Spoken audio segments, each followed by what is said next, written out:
Bonjour, Jésus-Christ souriant, Jésus-Christ est Seigneur, que Dieu vous bénisse.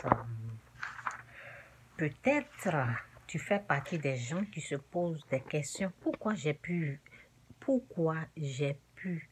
violer mon propre enfant, ma propre fille? Pourquoi j'ai pu violer mon propre garçon? Oui, il y a les gens qui violent leurs petits garçons, oui. Il y a les gens qui se posent la question, pourquoi un père a pu violer son propre enfant? Pourquoi un père a pu violer son propre enfant? Écoutez très bien ce que je vais vous dire. Le péché.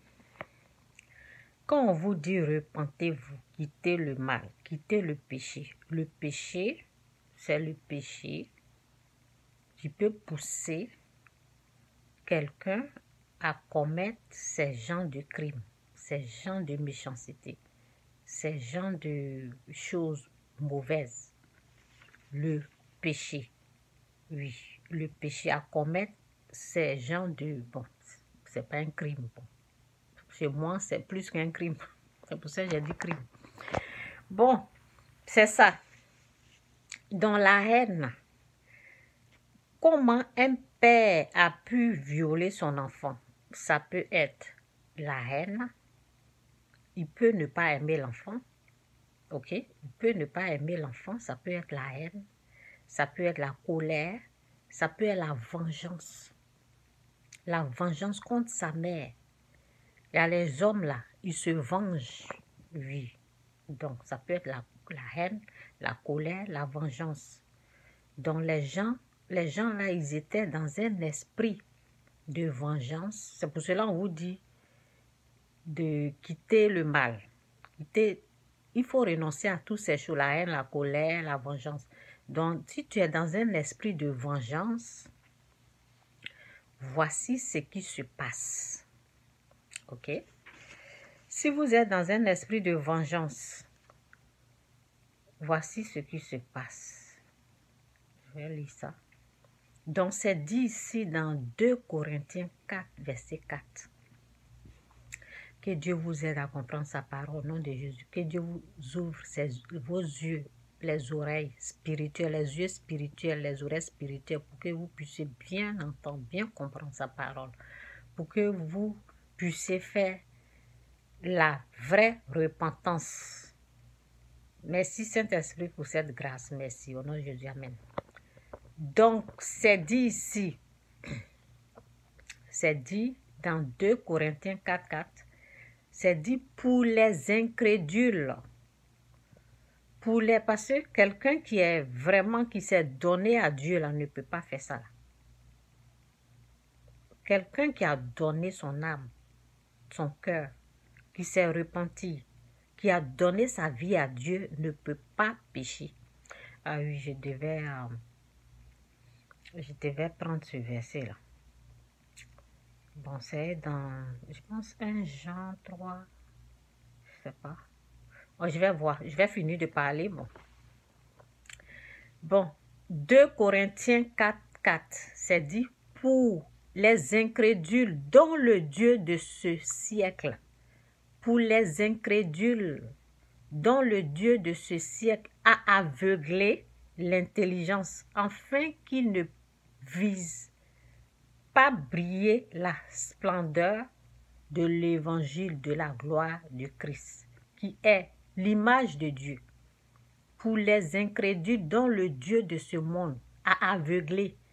Donc, Satan aveugle ceux qui dominent, les incrédules, les gens qui n'ont pas encore fait la repentance, les gens qui sont encore sous sa domination, les gens qui sont encore dans le péché. C'est pour cela que vous voyez des meurtres, vous voyez, ils dominent. Il y a des gens qui contrôlent, il y a des gens qui dominent encore. Donc, pour les incrédules dont le Dieu de ce siècle a aveuglé, pour les incrédules dont le Dieu, Satan est appelé le prince de ce monde, le prince. Ok? Avant nous tous, étant des pécheurs, nous avons pour père le diable. Après la repentance, on reçoit Jésus-Christ comme notre Seigneur et Sauveur et Dieu devient notre Père. Sinon, quand on est pécheur, c'est Satan qui est notre Père. Donc, on fait la volonté du diable, ça veut dire le mal. Est-ce que vous avez compris? Donc, pour les incrédules, dont le Dieu de ce siècle, Satan, le prince de ce monde, a aveuglé, Satan aveugle l'intelligence. Parce qu'il te rend aveugle.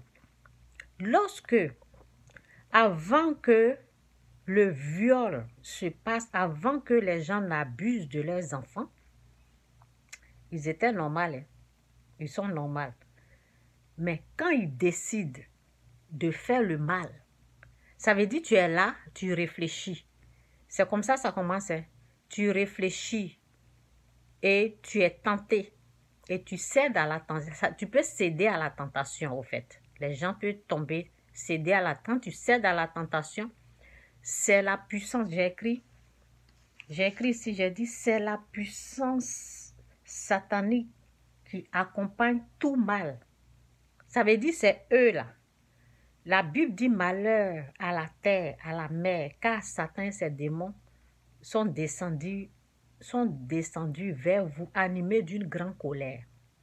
Satan est animé d'une grande colère. Ok? Donc, celui qui est sur son chemin, là, il l'utilise. Ça veut dire que si toi, tu décides de faire du mal à ton enfant, tu dis comme sa maman a fait ça là, moi je vais faire ça là. Au début, ça va être les paroles. Comme sa maman a fait ça là, moi je vais me venger. Je vais me venger de sa mère. Quand tu décides de te venger là, les idées là, c'est Satan qui amène. Et quand il amène, quand tu acceptes là, les idées de la vengeance, quand il amène, tu acceptes là, c'est eux qui vont te dominer, ils vont t'aveugler et tu ne vas pas te rendre compte de ce que tu es en train de faire à ton enfant. C'est comme ça les viols, tout mal, c'est comme ça les mâles là se produisent. Ce sont les esprits impurs là. Quand tu acceptes de faire du mal là, eux ils vont te posséder. Ils vont te dominer. Ils vont rentrer. Quand tu acceptes de faire du mal, une porte s'ouvre, ils rentrent dans ton âme, ils prennent le contrôle. Et ce que tu es en train de faire, là, ils t'aveuglent d'abord, ils t'aveuglent. Ça veut dire ce que tu es en train de faire, le mal que tu es en train de faire à ton enfant, là, tu ne vas pas te rendre compte. Voilà pourquoi il y en a qui vont écouter cette vidéo, qui ont violé leurs enfants, qui ont même violé leurs fils, les garçons qui ont violé leur propre sang.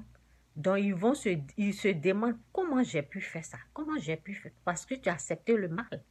Quand tu as accepté le mal et tu veux rendre mal pour le mal, c'est pour cela que la Bible dit ne vous vengez point. Ne vous vengez point. Parce que quand tu décides de te venger, là, tu seras aveuglé. Le mal que tu es en train de faire, là, tu ne vas pas te rendre compte.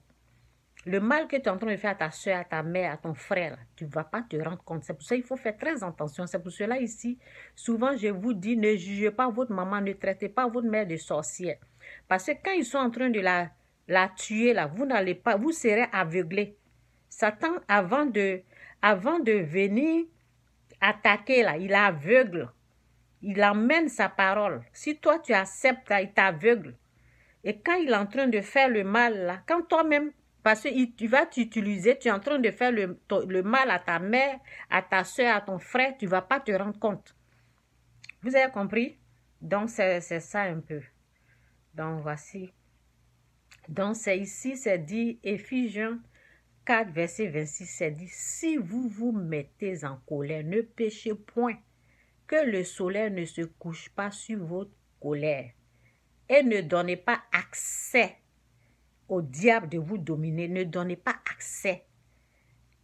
Ok? Si vous mettez en colère, parce que tu es en colère, non? Tu es fâché. Quand tu es fâché, là, il faut te calmer. Il faut te calmer. Il faut te calmer. Pour te calmer, là, quand tu sais que la colère est là, la colère, c'est un danger, c'est un signe de danger. Danger au monde des ténèbres. Ça ouvre la porte au monde des ténèbres. Ça veut dire les esprits impurs, là. Ça leur ouvre une porte et puis ils rentrent. C'est eux qui viennent faire le dégât. Ça veut dire ils t'aveuglent, ils te font endormir. Et tu vas faire des choses bizarres. C'est pour cela qu'il y a des meurtres, il y a des trucs qui se passent. Vous voyez un peu là. Il y a les gens qui font du mal à leur mère. Il y a des enfants qui tuent leur mère. Oui, parce que c'est la colère. La colère ouvre une porte au monde spirituel, vous voyez, aux esprits un peu démons. Quand eux, ils rentrent là, les méchants là, quand ils rentrent là, ils t'aveuglent, tu fais des trucs. C'est après, quand tu vas te réveiller, que tu vas savoir ce que tu as fait. Quelqu'un a pris le contrôle au fait. Esprit un peu démon. Donc, quand tu es en colère, prie. Demande la grâce à Dieu. Tu peux te retirer. Il faut te contrôler. Donc, c'est dit, si vous vous mettez en colère, ne péchez point, que le soleil ne se couche pas sur votre colère. Et ne donnez pas accès au diable de vous dominer. Oui, le diable domine, il prend le contrôle, ça veut dire tes membres. Quand il rentre là, il t'aveugle, il prend le contrôle. Tu ne vas pas te rendre compte de ce que tu es en train de faire. La colère est très dangereuse. Oui. La colère, elle est très dangereuse pour l'homme. OK? Donc, que Dieu vous bénisse. Jésus-Christ sourire, Jésus-Christ est Seigneur. Donc, ceux qui se posent des questions, comment un homme, comment un père a pu violer sa propre fille, son propre fils, c'est le péché. La haine. Oui, la haine. Le péché, j'ai dit, la haine, le péché, la vengeance. Quand tu es dans l'état, dans un esprit de colérique, esprit de la vengeance, il y a des femmes là, quand elles remarquent que leurs hommes là, leur mari sort avec quelqu'un, elles se lèvent, elles veulent se venger là, elles vont aller ramasser un faux type quelque part pour aller se venger, pour coucher à un faux type. Quand tu remarques que ton mari a fait des bêtises, ne le suis pas. Parce que toi aussi, tu vas aller ramasser un faux type là-bas. Non, ne te venge pas. Tu pries, tu demandes la délivrance de ton mari, tu rentres dans le jeûne et la prière, tu cherches la face de Dieu. Ce n'est pas la peine d'aller faire ce qu'il a fait là. Il ne faut pas le suivre pour aller faire la même chose. Parce que vous allez vous ressembler. C'est ça. Donc, c'est un peu ça mon message de ce matin. Que Dieu vous bénisse. Jésus-Christ sourire, Jésus-Christ est Seigneur. Repentez-vous. Quittez le mal, quittez le péché.